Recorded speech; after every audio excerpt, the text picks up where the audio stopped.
Gopijana Malaba Hiribaru Rahuti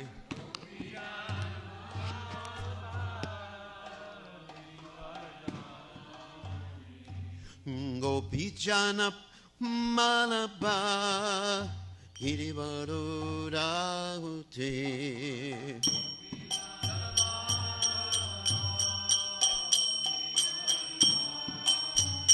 Yasuranandana Pradajanuranjana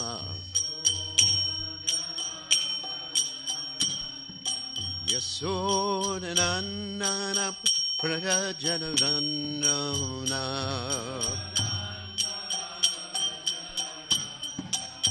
Yamuna Te Rabanachari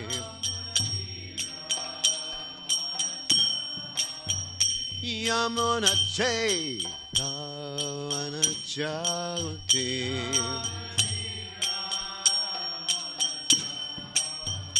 Jayo Rauda Madhuva Kunjabihare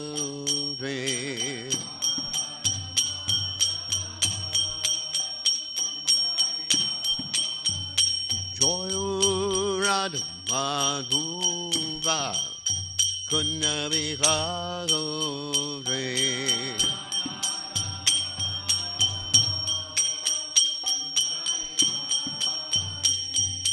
Gopijana Balagapa Iribaru Rahuti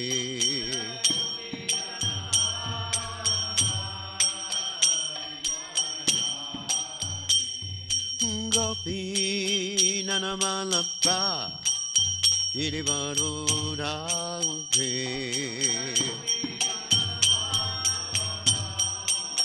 Iribaru Rahuti Yasudanandana Pradajanuranjana Yasudanandana Pradajanuranjana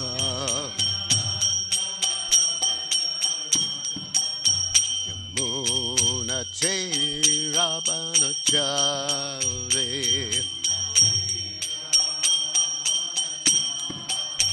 Yamuna Te Rabanachari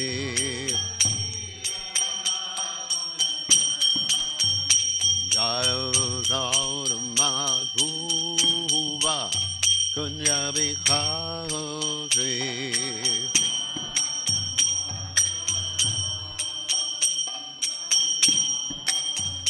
Jayo Rauda Madhuva Kunjabihare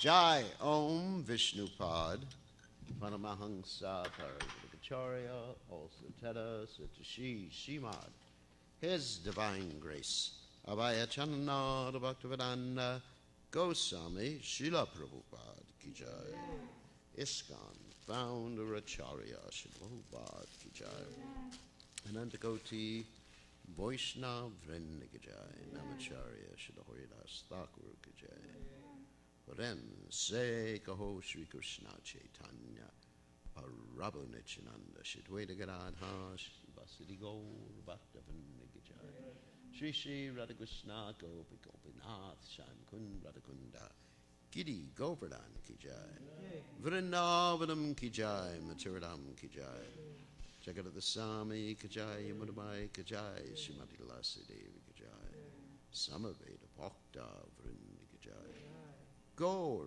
Premananda Hari Hari Bol. All glories to the assembled devotees. All glories to the assembled devotees. All glories to the assembled devotees. All glories to Shri Guru and Gauranga, Srila Prabhupada Ki Jai. Krishna Stai Buddha Stasis Stasis in the body. Okay, so we are reading from Srimad Bhagavatam, 10th canto, 20th chapter, text 14. Om Namo Bhagavate Vasudevaya.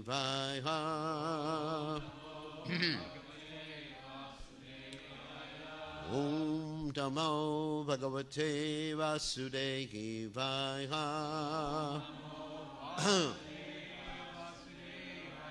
Om Namo Bhagavate Vasudevaya.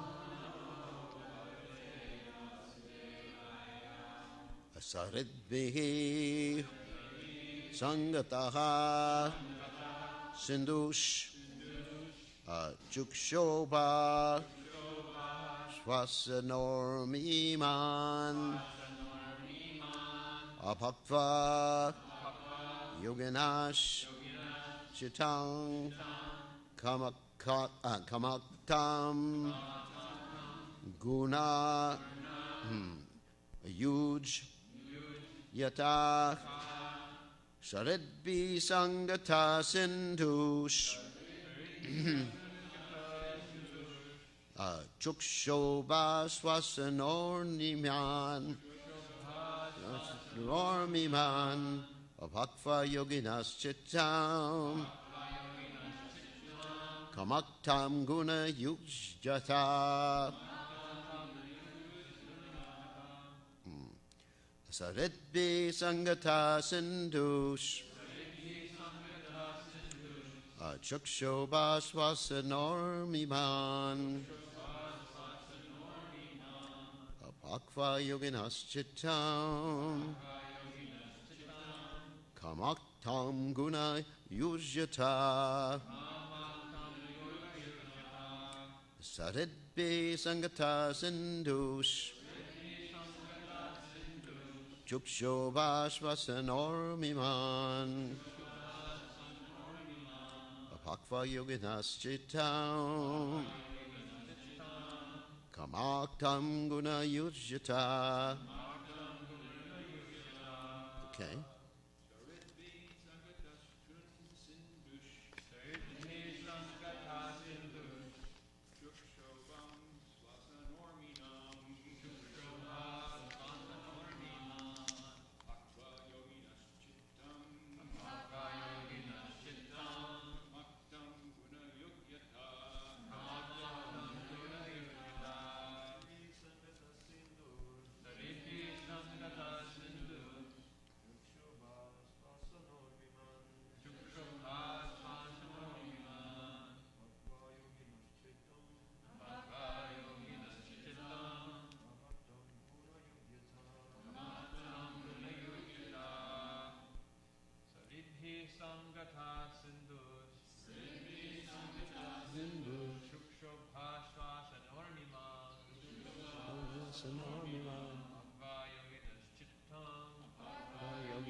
Kamaktam Yujjata.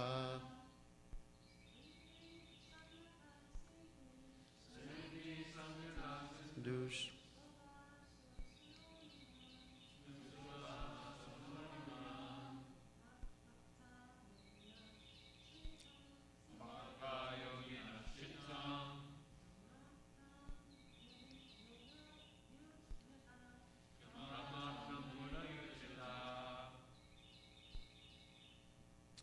Okay.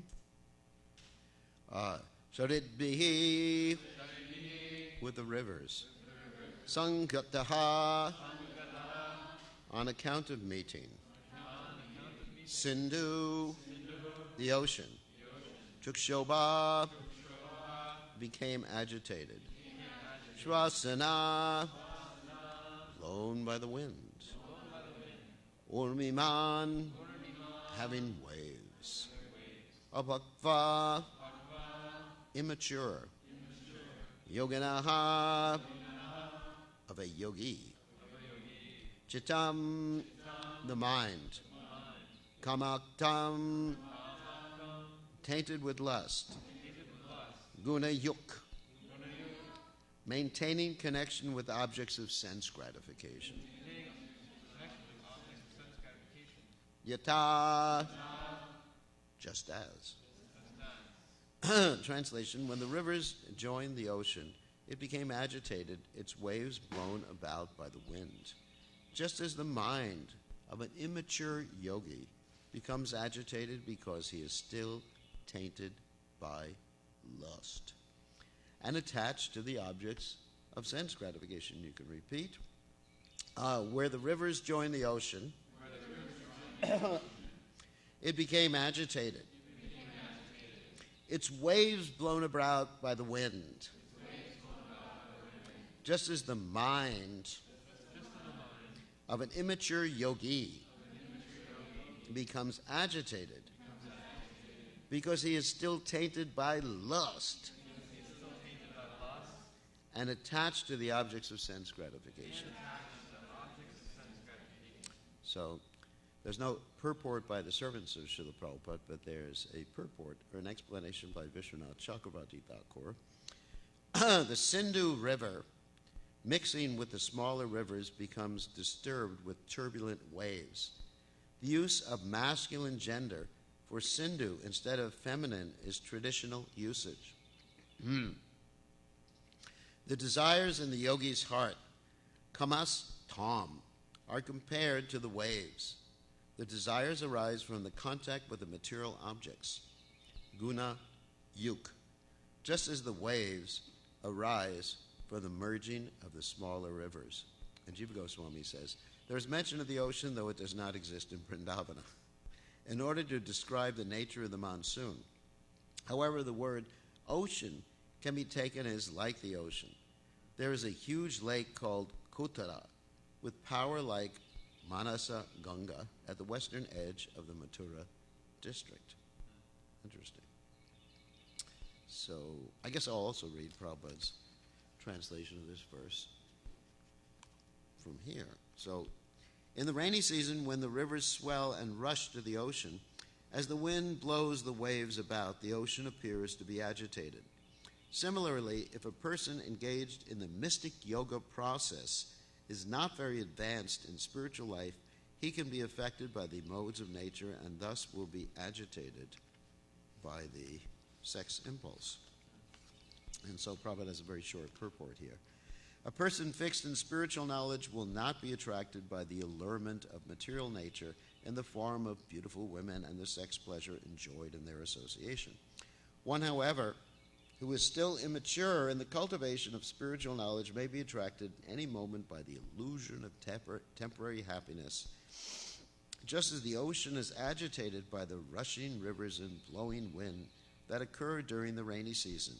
It is therefore very important to fix oneself at the lotus feet of a bona fide spiritual master who is a representative of God, so that one will not be carried away by sex agitation. And again the verse. Saritbi sangata sedush chukshoba swashanor miman abhakvag yoginas chitam kamakam aguna yuj yata. So Om Gana Timranda Shah Gananjana Shilakaya Chakshur Unmeditam Yena Tasmai Shigurave Namaha. I just want to make one point before we start talking about this danger in spiritual life. Although the references and the statements here are made in relationship to men being attracted to women, I want to make reference to something Prabhupada said. Prabhupada said, for men, women are women, and for women, men are women. I'm going to unpack that statement. Don't worry. This is not some modern version of cross-dressing, or drag for men. So what this statement actually means is that all of us are by nature Prakriti. Prakriti, in one sense, can mean female. It means the energy of the Supreme Personality of Godhead.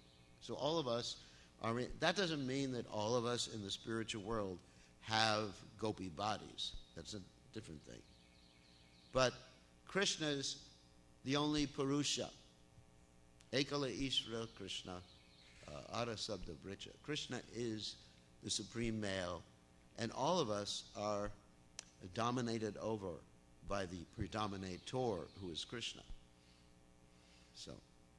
So therefore, even though these statements here appear to be biased, the women are somehow or other seen as like people who can drag your mind away from Krishna consciousness.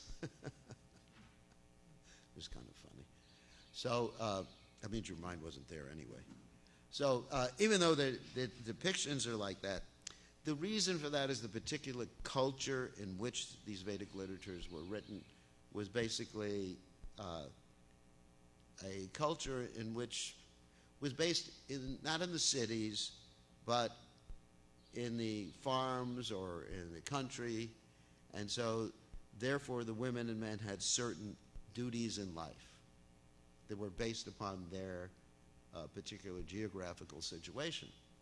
When you're in the country and the man's going out and chopping the firewood and he doesn't have a chainsaw, and the woman stays home and takes care of the kids. So obviously, there tends to be a male-based emphasis in the Vedic literatures. And it's not that women cannot become Krishna conscious as much as men. It's not that women cannot become gurus as much as men can be, or people in male bodies. I don't even want to say women or men. I just want people to say living entities in different bodies. Because the body is inconsequential. It's not important. As Lord Chaitanya states, Kiva Vipra Kiva Nyashi, Shudra Kena Noi, Ye Krishna Tattva Veta Se Guru Hoy. So if someone understands the science of Krishna, the essence of that verse is that if one understands the science of Krishna, it doesn't matter what type of body he has. I'm purporting that particular verse. It's not just that, if you're a Shudra, if you're a sannyasi or a Vipra, whatever, then you could know the science, if you know the science of Krishna. It's just, the essence of that verse is anybody who knows the science of Krishna can become guru.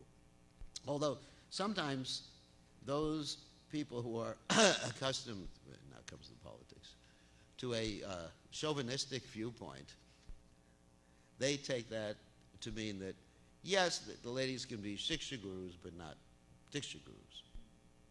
But that's not stated anywhere. It's not stated anywhere. The ladies should have equal facility for becoming Krishna conscious. We're in a different culture. We're not in the farm. The man's not out all day long plowing the fields. I can't even get the flower garden taken care of, what to speak of plowing the fields. We have a lady plowing, not even plowing. Take care of the flower garden. Can't even get the weeds pulled up. So it's a different situation. In different situations, you have different divisions of labor. That's practical, right? And of course, the Varnashram division is always there. Always you got Brahmins, Kshatriyas, Vaishyas, and Shudras. And that applies to both men and women. You have women who are Brahmins. You have women who are Vaishyas. You have women who are Shudras. You have women who are Kshatriyas. Just like that story that Prabhupada tells about this man who was less of a Kshatriya than his wife. So there was a king once upon a time. And this king went out to fight a battle. Now the Kshatriyas, they're not supposed to come back from a battle unless they've won or unless they're dead. Of course, they can't come back if they're dead. But I understand. At least the body comes back. Or at least severely injured. So this man went out to fight a battle, fight. And what happened is that he came back, because I guess he was a little coward or something. And his wife, being more of a Kshatriya than him, what did she do? She drew up the gates to the, because I guess they had moats and everything at that particular time. So she told all the people, Prabhupada told the story, but I'm elaborating on it a little bit. She had all the what do you call those gates that come up?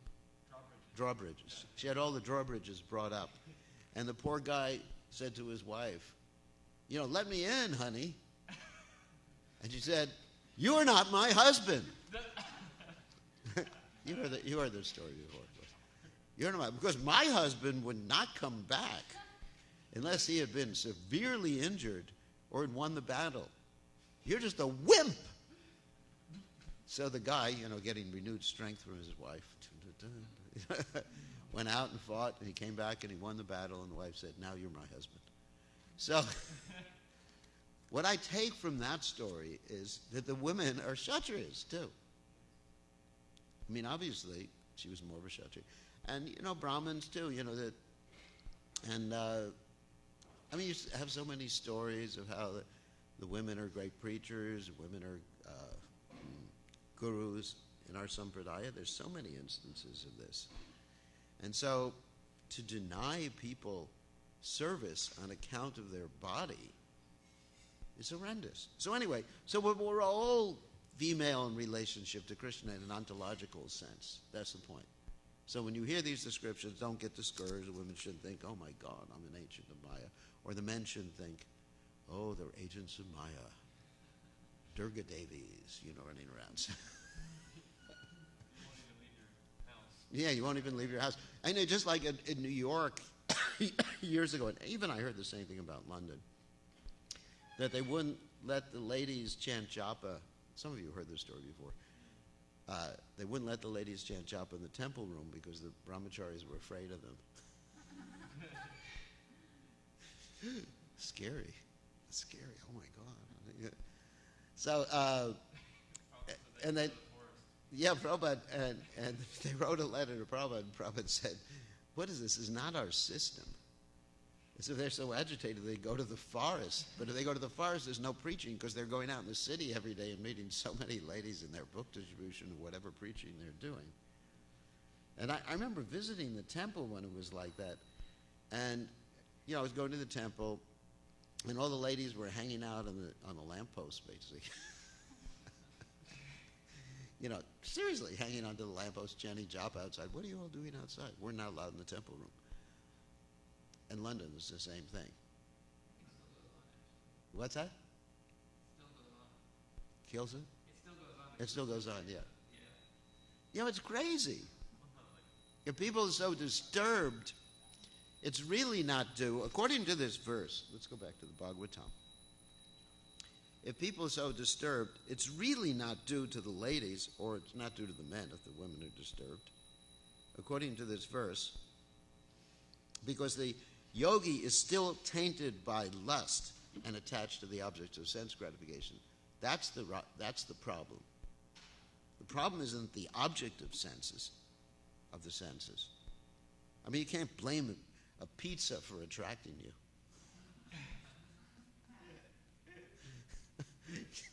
You can imagine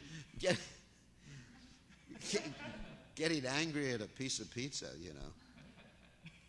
It's not the pizza's fault. And pizza doesn't have any consciousness anyway. It's because you have this kuta and the bija in your heart. We talked about this before. Kuta means the inclination for sense gratification. It's the idea, Krishna Bhati Mukh. You've turned your face away from Krishna, and you're attempting to imitate Krishna. And Krishna is there dancing with the gopis in the spiritual world, and you're thinking, I want some gopis too.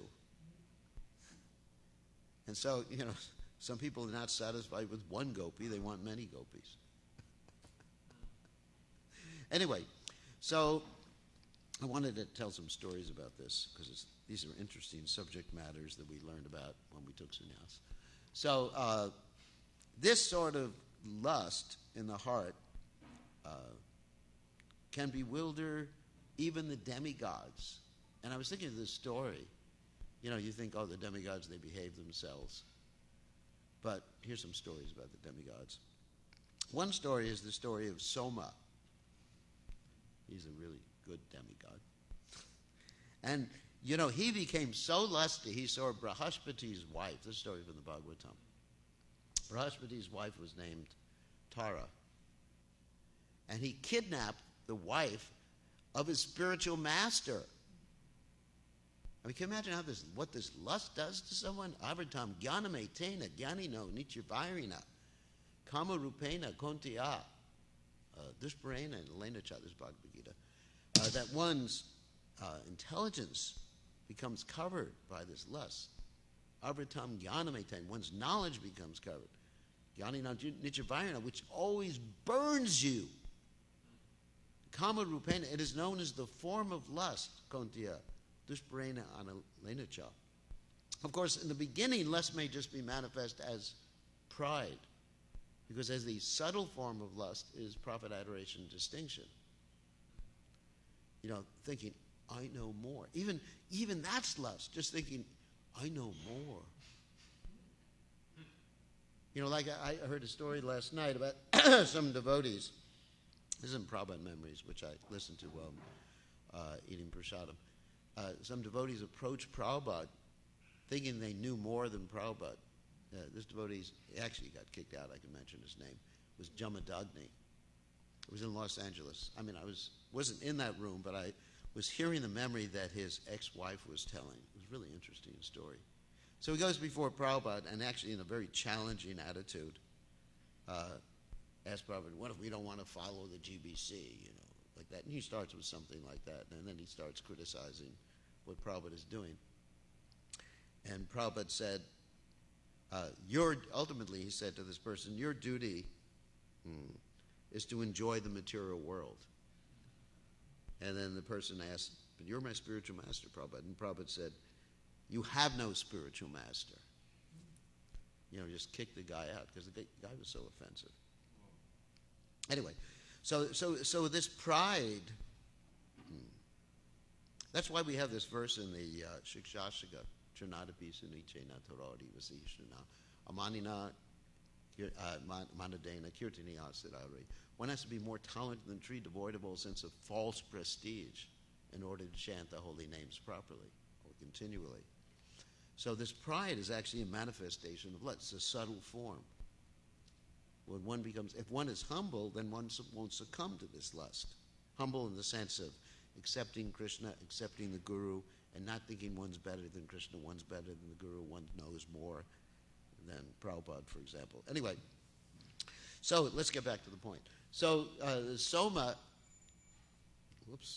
he kidnapped Brahaspati's wife. Can you imagine your spiritual master? In the old days, the spiritual master was married. That was the traditional system.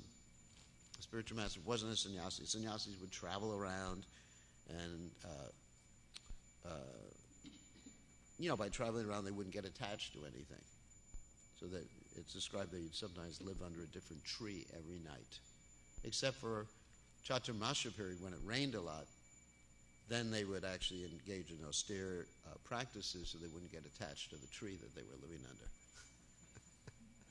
So, or the house, like Lord Chaitanya stayed with Venkatabhata in Srirangam. And obviously, during those 4 months, he engaged in austerities. So anyway, generally the Guru was a grahastas, which was a nice situation because he had a wife and everything. So Brahaspati had a wife, obviously, grahasta. And his disciples stole his wife. That's how much lust is there, even in the heavenly planet. So anyway, someone stole the guy's wife, not the guy, sorry, Brahaspati's wife. And then there was a big fight, and they brought in Lord Brahma and everybody to try to get her back to her husband. Because actually it's in the Vedic literature it says if someone steals your wife, you can kill him. Did you know that? It's one of the injunctions. You can. It said somewhere that you should enjoy the wife of the spiritual master. Yeah. I think I just read that. Yeah, there's that statement too. But anyone, it's also if someone steals your wife, someone sets fire, someone gives poison, then that person could be attacked. Of course, like one time in ISKCON, someone stole someone else's wife, and the devotee planned how to murder him, and he murdered him. And Prabhupada said that wasn't appropriate.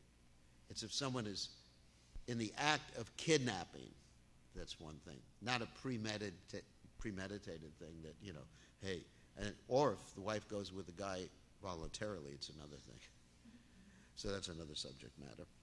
So anyway, so there's big fight, and the demigods are fighting, taking different sides, boom, boom, boom, boom. Finally, Tara is given back to Brahaspati. But she's pregnant. Problem. So this is such an interesting, it's in the 9th canto of Srimad Bhagavatam. So, and she gives birth to a kid, and then both the men are claiming the kid. They're claiming, he's mine, he's mine, he's mine. And he's a very beautiful kid, I think his name was Buddha or something like that, yeah. And they were fighting. Finally, it was ascertained, I think by Lord Brahma, that the kid belonged to Soma. And so Soma took him, the kid. And this is a continual story of lust from the 9th canto of Srimad Bhagavatam. So I'm continuing the story like the kid's kid. So this Buddha, he had a son named Pururava.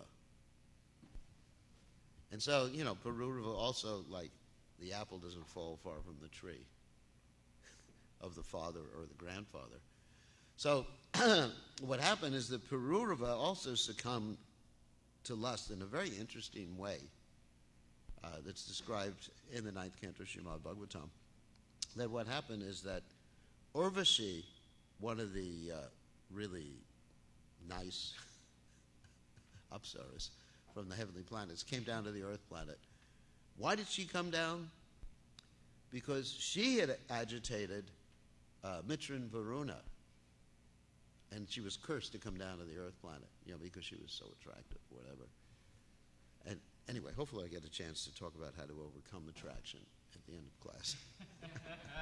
We're not just going to tell racy stories throughout class. So anyway, so she comes down, and Pururava falls madly in love with her because he has the tendency to sense gratification. It's not her fault. I just want to keep emphasizing that point. He has this tendency, the kuta and the bija. So he falls in love with her and says, "Oh, marry me." And she says, "Okay, under these conditions, only under the condition, basically, that I never see you without clothes, you take care of my little pet, not cats, lambs," and like that. And you always feed me ghee. No olive oil, sunflower oil, or anything like that. Everything has to be cooked in ghee. This is true. I mean, this is from the Bhagavatam. All right, so he agrees. Okay, all right. And then, so they're together for some time, but then Indra wants her back. So because, he's attached to her too. And so what Indra does, he sends down the Gandharvas on, I guess, a helicopter, celestial helicopter or something like that. And in the middle of the night, they kidnap the lambs, these lambs that are the property of Urvasi. And this Pururava is lying in bed with Urvasi, and she hears her lambs being kidnapped, and she says to Pururava, "What are you doing? You're just a wimp, a eunuch. My lambs are being stolen, and you're not doing anything." So he jumps out of bed, of course naked, and runs after the lambs. And the Gandharvas, they have like a spotlight on the helicopter. So they shine the spotlight on this poor naked Pururava there. He's out in the field, and she sees him naked, and she says, "I'm out of here." And so he becomes completely depressed. I mean, this is what happens with lust. Sorry. Starting to sneeze out of ecstasy. He becomes completely depressed, starts running all over the world looking for her. Finally he finds her, and she says, "Boy, you're a really attached guy." And she says, "All right, yeah, I can be with you one day a year." So the poor guy, the rest of the year, it's like waiting for Christmas to come. Like 350 days to Christmas, 349 days to Christmas. So he's counting down, that's his Christmas. And he gets so disturbed, and after a while, she says, "All right, if you do this particular type of worship, you'll get me all the time." But it's actually a clone that's created of her. You know the story, right? I haven't heard it in a long time. Yeah, it's a clone. They create a clone of her. And he realizes it's not her. And he gets more depressed. And finally it becomes the change of the yuga cycles, when it goes from Satya to Treta Yuga. So to get her, he starts performing a big sacrifice, and he considers one piece of wood to be him, another piece of wood to be her. The Irani wood, actually. And then anyway, then he goes to the heavenly planets, and I guess he rejoins her. So, and I don't know if they live happily ever after. So I mean, you could see what lust does, and there are stories in the Bhagavatam how a Jamil gave up his spiritual practices, his good wife, and his family, and started mistreating his parents, squandered everything because of becoming lusty after someone. Vishwamitra Muni, who several times lost it because of lust or anger. That Menaka comes down and he just forgets about all of his meditation for many years, and Shakuntala is born. There's a whole other story about that. And then, of course, that's also connected to the story of Dushmanta, which I don't have time to tell. And Bart, who this kingdom is named, who the earth is named after, or India is named after. And then Vishwamitra Muni, another time, Ramba comes down, and he, instead of succumbing to lust, he gets angry and either burns her or makes her disincarnate, and he loses his whatever. So the point of the story is, all right, how to deal with this lust, both from the standpoint of being a man or a woman. We have to be able to destroy or burn the bija, the seed of desire. And that seed of desire may not always be manifest, as we hear in this particular verse that we're reading, that when it's not the rainy season, the rivers or the ocean are not agitated. But the potential is always there, because when the rainy season comes.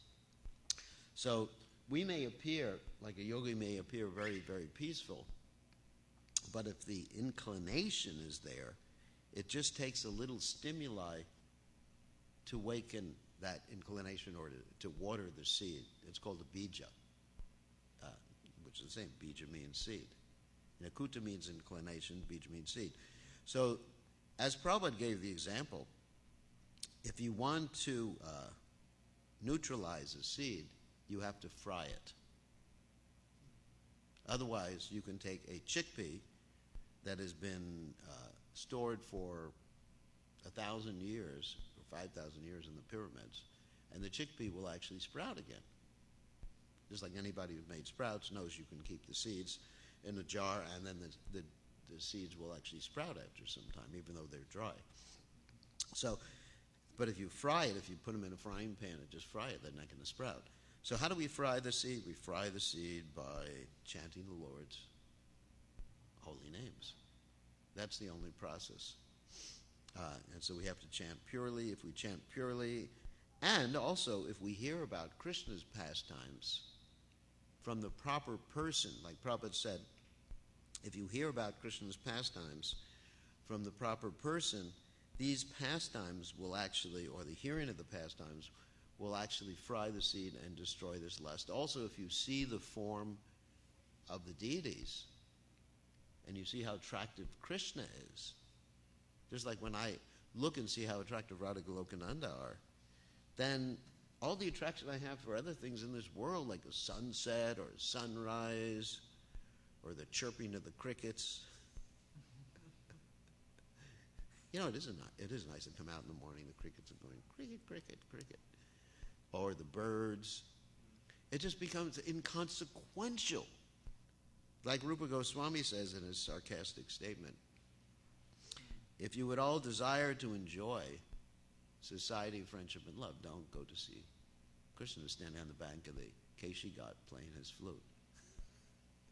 Just like if you were to hear Krishna's flute playing, you wouldn't want to hear any other type of music. That would be it, turn off the radio, get rid of my MP3 collection. So that's the point. Raso varjam rasopyasa padam trishrani vartate. So by that Krishna consciousness, you see these desires, they just fade away, and the inclination to enjoy just fades away. And then the most attractive thing in this world could be presented to you, like a Tesla. So that's my Maya, sorry. And then it's like nothing. It's inconsequential. You understand? That's Krishna consciousness. So that's the solution. Not harsh austerities. Ruhuganai tapasana teaching. Nachejya nirva panad grahadva. Nachandasa naiva jalagna suryar. Vanama hatpada. Rajobhishekam. And that's the point Prabhupada makes here. That you cannot become detached from this world by engaging in austerities. This is a verse spoken by Jadabharat in the Bhagavatam. Tapasa nayati, nor by taking sannyas, nor by putting yourself in fire in the middle of summer or swimming in a cold swimming pool in the winter. Actually, there's ice in the middle of the winter. Only by Rajabhishekam, taking the dust of a great devotee. And that's exactly what Prabhupada says here, right at the end of his purport. It is therefore important to fix oneself at the lotus feet of a bona fide spiritual master who is the representative of God, so that one will not be carried away by the sex education. This is actually Prabhupada's statement. Okay. Thank you. All glories to His divine grace. Srila Prabhupada ki jai. Srila Prabhupada ki jai.